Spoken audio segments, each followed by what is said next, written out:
এখনও পশ্চিমবঙ্গের বিভিন্ন প্রান্তে যেখানে এমবিবিএস চিকিৎসকদের পাওয়া যায় না, সেখানে ত্রাতা হয়ে ওঠেন এই গ্রামীণ চিকিৎসকরা।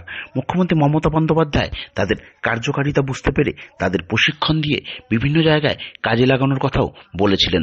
আদতে তা হয়নি, আর এ কারণেই হাবড়া অশোকনগরের গ্রামীণ চিকিৎসকরা একত্রিত হয়ে সংগঠন করেছেন। তারা চাইছেন একটি অফিস ঘর এবং আরও সংগঠিত হয়ে তাদের দাবি আদায়ে তারা পথে নামবেন। আর তাদের একটি সম্মেলন অনুষ্ঠিত হলো অশোকনগরের কচুয়া মোড়ে জয় জয়ন্তী হলে। উপস্থিত ছিলেন হাবড়া হাসপাতালের সুপার বিবেকানন্দ বিশ্বাস, নেতৃত্ব গোপী। মুখ্যমন্ত্রী মাননীয়া মমতা ব্যানার্জি উনি প্রতিশ্রুতি দিয়েছিলেন যে ডাক্তার হিসেবে স্বীকৃতি দেবেন এবং আমাদেরকে বিভিন্ন স্বাস্থ্যকেন্দ্রে নিয়োগ করবেন, প্রশিক্ষণের ব্যবস্থা করবেন।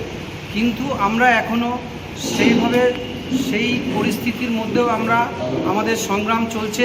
আমরা গ্রাম স্তরের সমস্ত গ্রামীণ চিকিৎসক ঐক্যবদ্ধভাবে আমরা সংগঠন করছি। আমরা এই প্রশিক্ষণ এবং আমাদের ডক্টর স্বীকৃতির জন্য, এবং আমরা আরডিএ ফর্মের পক্ষ থেকে অশোকনগরে আমরা একটা সরকারের কাছে দাবি করেছি যে আমাদের একটা চিকিৎসক অফিসের জন্য, এবং সেই অফিসটি আমাদের বিধায়ক নারায়ণ গোস্বামী মহাশয় উনি বলেছেন দেব, কিন্তু এখনও পাইনি।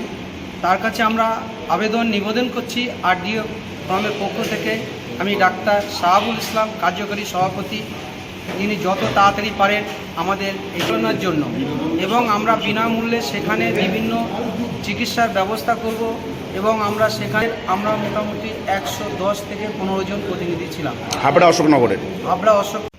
ওনাদের শিক্ষামূলক অনুষ্ঠানগুলো হয়, প্রোগ্রামগুলো হয়, সেখানে আমাকে ওনারা আমন্ত্রণ করেন। একটা জিনিস তো অস্বীকার করার জায়গা নেই যে এখনও গ্রামের দিকে অনেক মানুষ রাত বিরেতে অসময়ে ওনাদের ওপর ডিপেন্ডেন্ট। তো তাতে যদি ওনাদের নলেজ বৃদ্ধি হয়, তাতে যদি ন্যাশনাল ট্রিটমেন্ট ওনারা দিতে পারেন, অ্যাটলিস্ট সরকারি হসপিটালে আসবার আগে প্রাথমিক যে চিকিৎসা পদ্ধতি সেটা যদি ওনারা দান করতে পারেন, তাতে আমাদেরও ট্রিটমেন্ট করতে অনেক সুবিধা হয়। আমাদের যদিও রুরাল লেভেলে আমাদের সাবসেন্টার আছে, আমাদের পিএসসি আছে, কিন্তু অনেক মানুষ তারা এদের উপর ভরসা করেন, বিশ্বাস করেন। তো সেই সত্যিটাকে অস্বীকার করা যায় না। তার জন্যই ওনাদের সঙ্গে সম্পর্ক, আমার আশা বা ওনাদের সঙ্গে একটা সম্পর্ক তৈরি হওয়া, সেই জায়গা থেকে এসেছে। আপনার নাম আর পরিচয়? আমি ডক্টর বিবেকানন্দ বিশ্বাস। অনুভব করেছি যে গ্রামে তো সেইভাবে এমবিবিএস ডাক্তারের সংখ্যা কম, গ্রাম বলুন শহর বলুন, এমবিবিএস ডাক্তারের সংখ্যা কম। কিন্তু একটা মানুষ প্রাথমিক যে অসুস্থ হওয়ার পরে তার ট্রিটমেন্ট, তার চিকিৎসা, তাকে জীবন দান করা কমপ্লিটলি এই রুরাল ডাক্তাররা করে।